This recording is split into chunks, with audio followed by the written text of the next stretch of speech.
Given that we spent a little time highlighting the program, the goals of the program, the elements of the program, and then now also how do you get involved and how do you grow your participation in the program, we wanted to just spend a little bit more time getting your feedback. And this can be on the spectrum of the program that we talked about today, and or some of your goals for the future of the program. I know that some of you are already enrolled and some of you aren't, so we wanted to really just hear from you about, I just put down basically two questions, essentially. One is, what would encourage your participation in the program above and beyond what we talked about today, and or just feedback on what we did talk about today? Are the utility programs that are offered enough? Should the city be doing more to further expand the number of businesses that are participating here? Kelly mentioned earlier when we first arrived that we only really have about 10 businesses participating, so there may be some barrier to entry that we haven't identified, and we wanted to just learn from you. So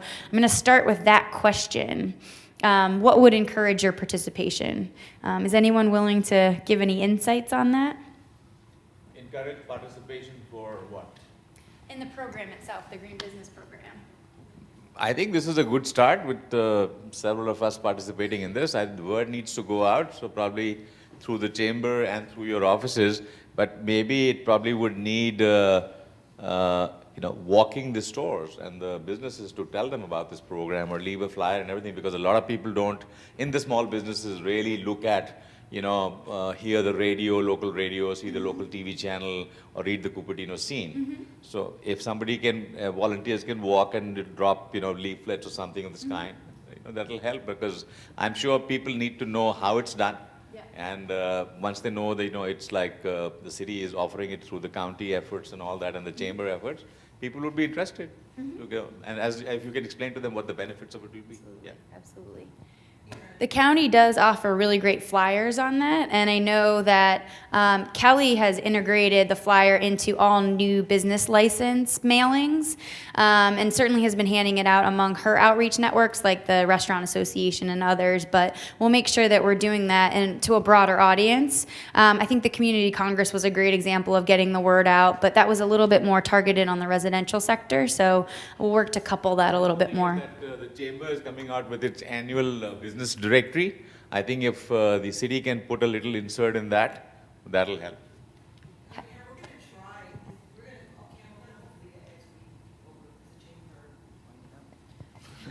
The chamber was trying to get certified, you know that. So we're going to do it next week, probably to call you. So I was thinking about doing something like for more businesses to join, give them, off their dues or something, because a lot of times it is a money incentive, because so much of our board is, on here trying to get certified too, and we have so many PG&E, Recology. So we're going to try to do that, so I'm going to work with that to do. So maybe dollars off on joining would be good. Financial incentives always help. You heard it here first, folks. The chamber offering discounted membership dues, which is great. Oh, one of our measures in the general measures is actually to promote the Green Business Program. So once you become a green business, we do ask you to promote what you went through, talk to others, get others into the program. I would be happy if anyone calls the driving machine and asks for me. I'll be happy to answer any questions that anybody might have as far as our experience goes. I can collect your business information from Kelly if that's okay. I'm going to plan on sending out the business cards of the presenters. I know I saw some other pens scrambling to write down the names of our presenters, but other green businesses that have been certified, we'll check with them to see if it's okay for you to contact them as well, because we do want to have kind of a peer-to-peer network of businesses that have already gone through the program, that are available as mentors, available for hand-holding, because it's a very comprehensive program, and you may have specific questions that arise. Cam is very, very available. I've actually never called her where she didn't pick up the phone, and I'm always like, Cam, how are you there? So she's fantastic with that, but I think it also would be wonderful to have a business network of certified businesses in Cupertino that are available to respond to questions as other businesses are going through the program. Yeah, Leanne. I also think people don't realize it's not as expensive as you think, and in the end, you do save money. you save a lot of money being a green company, and it's small changes. It's small changes. We're also working to collect some case studies of that. I mentioned the city's facilities, but we are working with the Silicon Valley Energy Watch, which is a rate-funded PG&E program, if I'm saying that correctly. They're operating out of San Jose, but they've done a lot of really great case studies of the programs they've implemented, from going through audits to implementing lighting retrofits and so on. And they're able to share their stories of specific energy savings by implementing specific improvements in the facilities that they've touched. So we're going to put that together and put that on our website as well. Any other questions or any other comments to encourage participation? Any other things you'd like to address? I did put barriers to limit your participation, but that has a little bit of a negative connotation. I don't want to focus on that, but it is helpful to know if there are things that you're fearful about and get in terms of getting involved in the program, so that we can figure out, again, how the city can support you or the county can support you as you work to grow your participation. Anyone? Yeah, Vicki.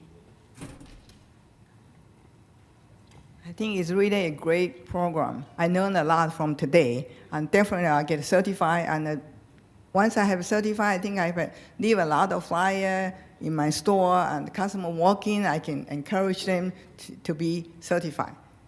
Thank you.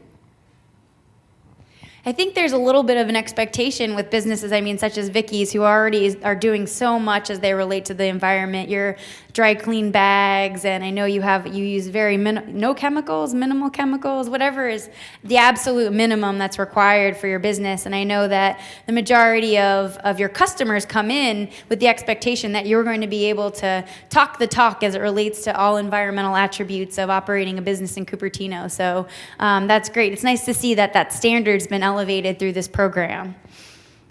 Can I maybe just put everyone on the spot? I feel like I've said that a couple times, but a show of hands in terms of who is interested in joining this program after participating today?